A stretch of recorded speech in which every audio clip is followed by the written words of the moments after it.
You guys are probably wondering, why is the camera so close? Well, it's because I'm using my sister's iPad, and look, the quality looks so much better, I know. I mean, it looks like 4K. But, the only reason why I'm using this computer right now is because my computer, I have no clue where it is right now. But today, we're doing episode 3 of the podcast for Sharkfan63 player. So, in today's video, we're basically talking about some of the trade deadlines, and then just some other things. Usually our podcast is around like 10 minutes. I try to go longer, but I write things down on a piece of papers, the topics I'll be writing about and all that. So, yeah, we're mostly going through the trade deadlines for this one. And by the way, this is unedited, this one. There's no edits, so if I mess up, I'll keep it unless I like completely mess up and I just don't even want to show it. Or if like somebody walks into my room, you know? But other than that, again, no cuts. So before I get going, guys, please like so I know that you're liking these podcasts, and subscribe. We're trying to hit 200 subscribers. We are so close. And I'm sorry, it's a 1-minute intro, but now let's get into the video. Okay, so let's first talk about this first trade. We got the Florida Panthers. They get Brandon Montour from the Buffalo Sabres. And the Buffalo Sabres, they get a 3rd-round pick. Now, Buffalo is absolutely atrocious this year. They are the worst team in like NHL history, I think, right? They were like on like a 18-19 game losing streak. So I mean, they're just trying to take away players because they're rebuilding right now, and they always were kind of. But so they take Montour to Florida. Door open. And see, Montour can help Florida because Ekblad, one of their best defensemen, is out for the whole year.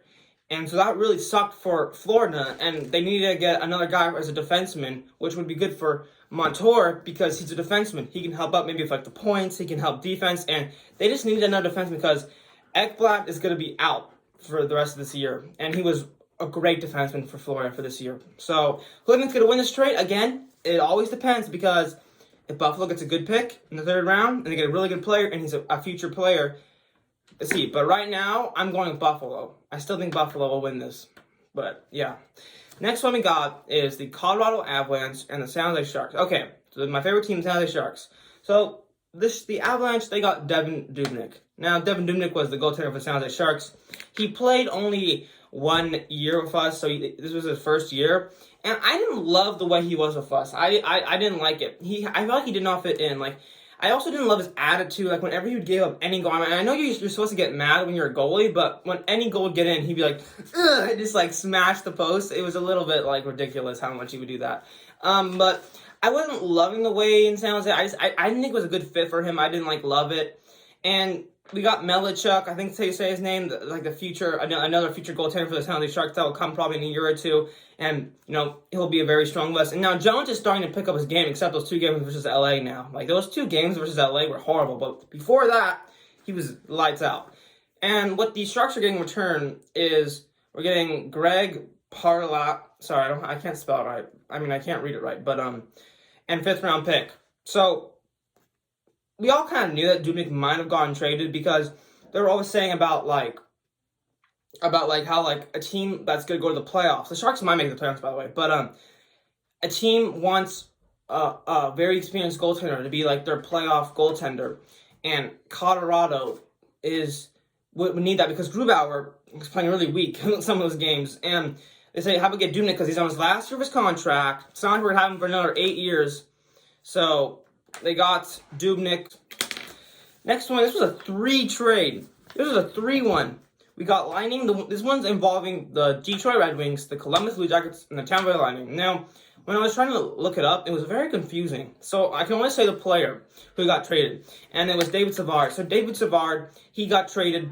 He was with the Columbus Blue Jackets. He was a big key. He got the beard, with the Columbus Blue Jackets. He helped them. But, Columbus hasn't doing that good this year, and I think he kind of wanted out of Columbus. It seemed like, who would want to be Columbus?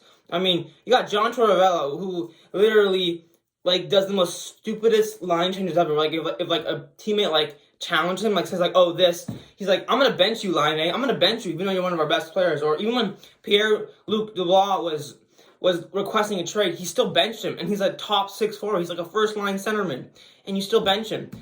They should fire John Torts, okay? But, yeah.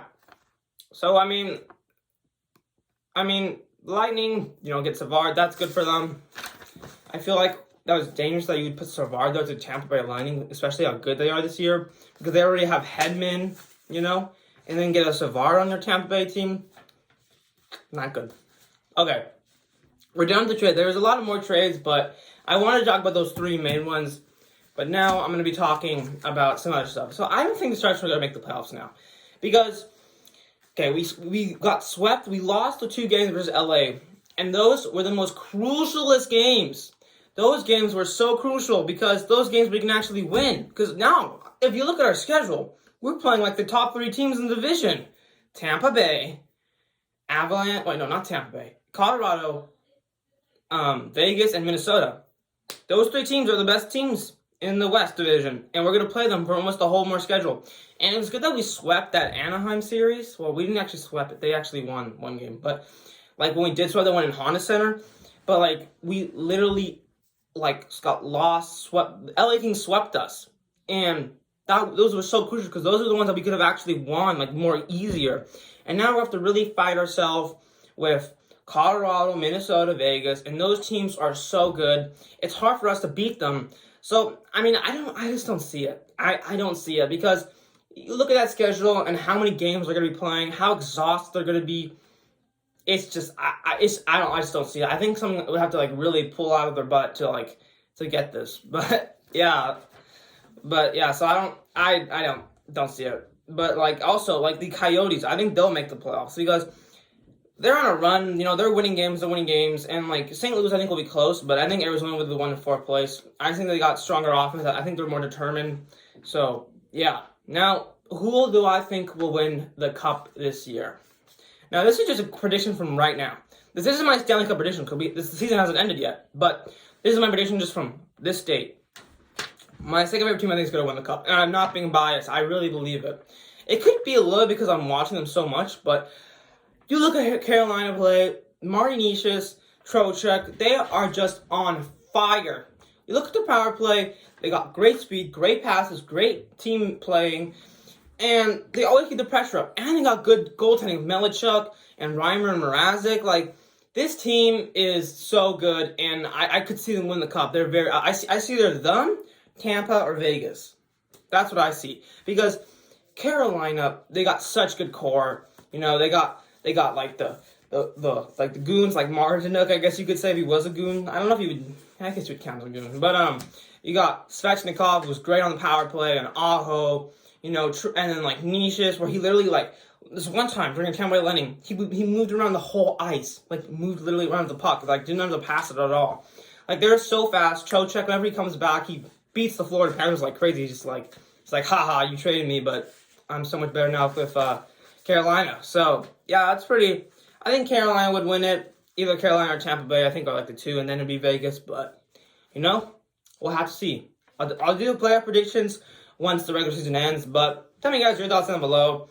What are your thoughts on these trades? I mean, I'm okay with Dubnyk's gone again.